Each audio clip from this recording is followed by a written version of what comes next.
Bruno Marchal, bonjour. Salut les pirates, allez, je vous kiffe grave, vous savez, selon l'expression. Aujourd'hui, on va parler de se mettre des coups de pied aux fesses, de refuser un conformisme, de redécouvrir le plaisir du jeu, y compris le plaisir du jeu sexuel quand son conjoint est en crise. Allez, on y va à fond aujourd'hui. Ah ouais, on y va à fond aujourd'hui. Hein. Vous me mettez des commentaires, vous mettez des pouces en l'air. On prépare la formation sur la patience. Ah ouais, il faudra que vous soyez patient. Il faudra attendre mercredi pour avoir cette formation. Attendant, vous avez le droit de mettre des pouces en l'air et des commentaires. Et on va travailler sur la patience cette semaine. Et quand vous aurez la formation mercredi, ça va être au top. Les formations et les coachings, c'est en descriptif de ces vidéos. Les coachings, c'est 1 heure et 15 jours de suivi par écrit, plus éventuellement un débriefing au téléphone et en plus une formation. Vous avez tout ça expliqué. Pour toutes les formations, la formation la semaine dernière, c'était comment sexualiser. La prochaine, ce sera, eh oui, avoir de la patience. Alors on va aujourd'hui apprendre à plus jouer avec les conjoints en crise. Des fois on a un peu mal à jouer. Alors le slogan de mai 68 c'était jouissez sans entrave. Eh bien nous on va dire on va jouir sans entrave. Alors on peut jouer sans entrave, pardon. Et on peut d'ailleurs faire en sorte que la sexualité devienne un jeu aussi quand vous aurez retrouvé la sexualité avec votre conjoint. Vous savez que le jeu c'est ce qui permet d'apprendre chez les enfants, chez les ados et même chez les adultes. Et souvent, avoir des images de personnes légères, joyeuses et qui jouent vont vous permettre d'améliorer votre couple, puisque votre couple va s'améliorer effectivement si vous passez des bons moments ensemble et si vous montrez à l'autre que vous avez changé. Pour cela, vous allez vous détacher de schémas dominants et vous allez réapprendre à vous connaître. Comment on réapprend pour être plus joyeux, pour être plus léger, pour être plus badin. Eh bien, tout ça, vous allez faire de votre vie un jeu presque comme un acte militant. Quel est le type de jeu que j'ai envie, comment j'ai envie de vivre ma vie légère, et vous verrez que tout cela va entraîner d'ailleurs vers les instincts les plus profonds, notamment la sexualité. Qu'est-ce que j'ai envie en ce moment d'explorer chez moi, chez ma femme, quelle expérience j'ai envie de vivre. De toute façon, j'ai pas trop le choix, mon conjoint, ma femme, mon mari est en crise, donc je vais explorer comment je me comporte, comment je suis patient pendant que mon conjoint est en crise. Et puis qu'est-ce que je veux surtout, dire qu'est-ce que je veux pas, ça sert à rien, vous savez que je vous le dis. Les personnes qui me disent ouais je sais déjà ce que je veux pas, ça c'est les criseux ou les criseuses. Mais ça sert à rien, je vous dis, ça sert à rien de savoir ce qu'on veut pas. Vous sortez de chez vous, vous avez votre chauffeur qui vous attend et vous dites bonjour chauffeur, je veux pas aller à Marseille. Ah, je veux surtout pas aller à Marseille. Ah, ça m'arrange pas. Oui, je veux pas aller à Marseille. Et puis je veux pas aller à Lyon non plus. Bruno, ça m'arrange surtout pas. Si vous dites à votre chauffeur, oui, j'aimerais bien aller à Perpignan et à telle adresse, là il va pouvoir vous y amener. Donc toutes les personnes qui vous disent déjà je sais ce que je veux pas, vous dites oh là, toi t'es mal barré mon gars ou ma femme. Donc vous allez apprendre à vous exprimer, à écouter les personnes, ce qui va vous permettre de rendre les relations beaucoup plus légères. Et du coup, la légèreté va aller avec le respect. Souvent on dit mon mari ne me respecte pas, ma femme ne me respecte pas. Ouais. Si c'est léger, on va se rapprocher, on va avoir envie d'avoir des rapprochements, y compris sexuels. Et la sexualité est un jeu, éventuellement, on en a parlé dans la formation de la semaine dernière. Et puis vous allez retrouver le jeu en général, comme dans la cour de l'école. C'est un plaisir d'inventer, un plaisir de vous lâcher. Lâcher le côté on est très sérieux. Le jeu aussi a besoin de règles. C'est sérieux un jeu. Vous pouvez échanger avec votre partenaire pour éventuellement définir quelles sont les règles du jeu quand vous jouez à quelque chose. Et c'est ce qui s'appelle le moment des retrouvailles. Vous avez une formation sur les retrouvailles. Vous allez faire ce qu'on appelle le contrat de confiance. Vous allez définir les règles du jeu de la phase 4 de votre couple. Qu'est-ce que tu as besoin? Comment je peux t'aider? Comment je peux remplir ses besoins? Comment tu peux remplir les moins, etc. Et donc, vous saurez quels sont les besoins. Vous pourrez jouer à remplir les besoins de votre partenaire. L'idée, quand vous êtes beaucoup plus léger, vous allez ne vous forcer à rien et vous n'allez pas forcer l'autre. Et justement, ce qui marche bien, parce que la personne qui est en crise a envie d'être libre, elle n'a pas envie de se sentir forcée. Et donc, vous n'aurez plus besoin de consentement, puisque plus ça va être léger, les jeux entre adultes, plus vous n'aurez plus d'injonction sociale et plus vous pouvez vous amuser. Donc l'idée, c'est de trouver des jeux avec un plaisir de désirer et non plus de consommer. On veut consommer son conjoint, quelqu'un qui est en crise est dans la consommation.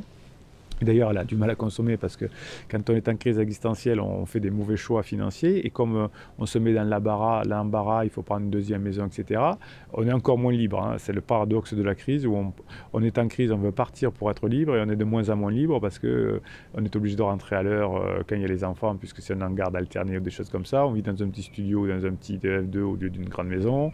La semaine où on n'a pas ses enfants, on est obligé de rattraper le retard qu'on n'a pas fait au boulot. Donc on est de moins en moins libre quand on est en crise et quand on se sépare, mais c'est le paradoxe, c'est la beauté de la vie. On fait des choses paradoxales, on part pour être plus libre et on est encore moins libre, c'est comme ça. Donc l'idée c'est que vous retrouviez du plaisir à jouer, hein, y compris dans la sexualité si vous voulez, et c'est ce désir qui va vous permettre de vous sentir bien, de mettre de la légèreté dans votre vie. Vous avez une formation d'ailleurs qui s'appelle Comment susciter le désir, elle est au top, hein, vous l'avez comme pour les coachings en descriptif de cette vidéo. Le plaisir c'est pas une industrie, c'est plutôt quelque chose d'artisanal, hein, quelque chose que vous allez créer, quelque chose que vous allez façonner au fur et à mesure, et vous allez éviter ce qu'on appelle comme le fast-food, hein, le fast-plaisir, hein, des choses où on se fait plaisir très rapidement, on se fait un cadeau, on se fait une paire de chaussures, un blouson, je ne sais pas quoi, un massage, et puis après ça passe et l'effet est décroissant, parce que si vous avez des plaisirs que vous allez mettre qui prennent du temps à avoir, comme la méditation, comme la neurohypnose, comme des choses comme ça, eh bien vous serez finalement beaucoup plus heureux. Avoir du plaisir, hein, s'amuser, jouer, c'est pas quelque chose qui devient machinal et ennuyeux, au contraire. Hein. L'exemple typique, c'est que si vous consommez du Netflix ou pour le sexe de la pornographie, eh bien finalement vous allez consommer, vous n'allez pas vivre le truc, hein. Vous n'allez pas jouer de façon longue, ce sera des jeux très rapides, très fades, hein, puisque quelque chose qui est très rapide devient très fade. C'est pour ça que les conjoints, quand ils vont voir un pansement, ça devient très vite très fade, parce que ça se fait très vite, et finalement il y a une grande leçon de vie qui fait que ce qui dure et ce qui apporte beaucoup plus de plaisir. Donc là, le véritable jeu, le véritable plaisir va mériter du temps, il va mériter de l'attention. Ce n'est pas ce que vous vendent les personnes en crise, ce que nous vendent les médias, mais c'est ce que l'on fait ici sur cette chaîne de pirates. Ben, on s'écrit, on se met des pouces en l'air, on prend des formations, on prend du coaching, on prend notre temps, on retrouve le désir, on retrouve le plaisir, on retrouve le jeu, on reapprend l'attente, on reapprend la patience, on reapprend le mystère, on reapprend le temps. Et donc on va réapprendre la sensualité, puisque la sensualité arrive avec le temps. La sensualité naît avant tout avec le désir, pas avec les pensées. Hein. Quand vous faites de la neurohypnose, vous allez réapprendre à avoir vos sensations. Eh bien, par la patience, vous allez vous entraîner à cultiver à nouveau votre flamme intérieure, cette flamme qui vous fait jouer, et vous allez être un acteur de la lenteur consciente. Récupérer son conjoint va demander de la lenteur. Si vous voulez trop vite, ça ne marche pas. Il y a des personnes qui me disent, on a fait un coaching hier, j'ai essayé hier soir, il fait toujours la gueule. Ben oui, forcément, si on le fait une fois, c'est de la longueur, c'est de la tranquillité. Chaque jour, vous êtes en compétition. Vous êtes en compétition avec vous-même. Chaque jour, vous faites quelque chose de mieux. Hein, vous allez laisser monter ce désir, cette envie de jouer. Hein, vous n'allez pas vouloir une jouissance rapide. Hein, vous allez avoir une jouissance de jeu lente, hein, comme un mets gastronomique, hein, quelque chose qui mijote, là, c'est bon ça. Et tout ça, ça va effectivement demander de la patience. Et vous allez trouver la patience dans la formation qui arrivera mercredi, mais en vous entraînant bien sûr, mais aussi en vous concentrant sur les raisons pour lesquelles vous êtes impatient. Si vous voulez arriver à jouir de la vie en jouant, hein, jouir de la vie, jouissance, sexualité, ça viendra plus tard, mais en jouant et en jouissant de la vie, il n'y a pas besoin d'avoir de la sexualité pour ça, c'est en venant à bout de votre impatience. Vous allez vous concentrer sur la raison de votre impatience, par exemple, et ça va vous aider à mettre en lumière cette impatience. Par exemple, vous pouvez détester faire la queue à l'épicerie, peut-être que vous détestez attendre, peut-être que vous détestez qu'on vous parle mal, peut-être que vous détestez que quelqu'un soit en retard. Déjà, quand vous avez compris les raisons de votre impatience, ça va vous aider à travailler cette patience. Et retrouver son couple, ça va demander de la patience. Donc, quand vous avez inspecté les vraies raisons pour lesquelles vous êtes impatient, hein, lorsque vous allez reconnaître ces raisons, eh bien, vous allez être beaucoup mieux placé pour prendre le contrôle de vos sentiments et arrêter de vous en préoccuper.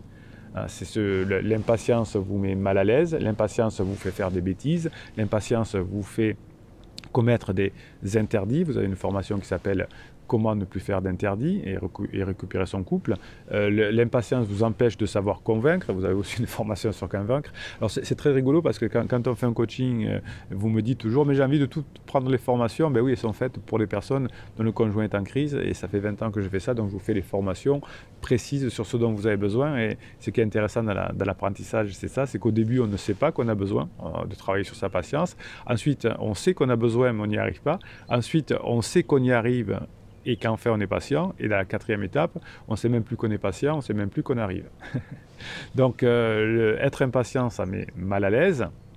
Et dites-vous bien que chaque fois que vous êtes impatient, vous êtes mal à l'aise. Et la vie, c'est la chose la plus longue et qu'on puisse avoir, et de simples minutes.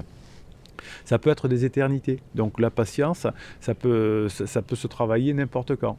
Lorsque vous vous trouvez dans des situations où vous vous sentez impatient, comme mise en attente parce que votre conjoint est en crise, ça va vous paraître extrêmement inconfortable. Parce que vous ne savez pas être patient. Et si vous savez être patient, ça ne sera pas du tout inconfortable. Vous êtes mal à l'aise parce que quand votre conjoint est en crise, parce que vous avez perdu le contrôle sur la situation. Et vous ne pouvez pas contrôler votre conjoint, hein, c'est un sujet, mais vous pouvez contrôler votre patience. Lorsque vous allez vous sentir mal à l'aise, dites-vous simplement « je ne suis pas encore patient ». Alors ces situations-là sont longues, elles ne mettent pas vraiment votre vie en danger, mais elles vous font souffrir. Et c'est pour ça que vous faites parfois des interdits. Elles sont certainement supportables, hein. Votre conjoint est juste sacré existentiel, comme vous en avez passé, vous en passerez, vos enfants ont passé, vos parents, etc.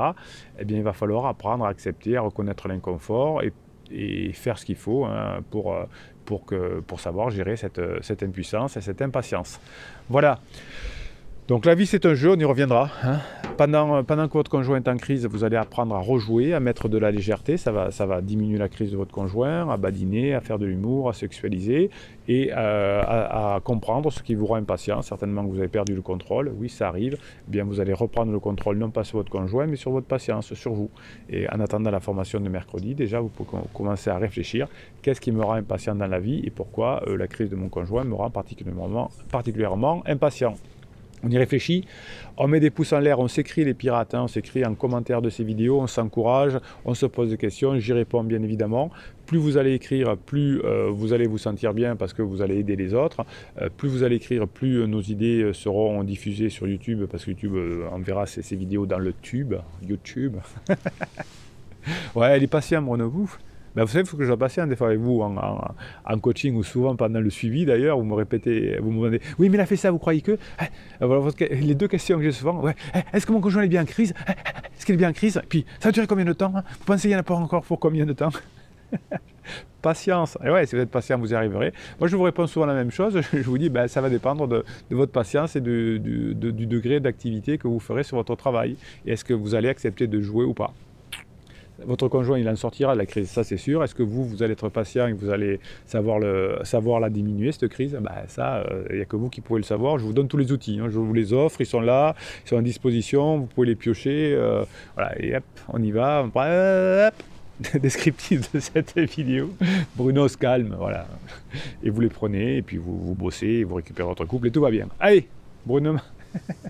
Allez, pouce en l'air, commentaire, abonnez-vous à cette chaîne et Bruno Marchal, il vous dit à très bientôt.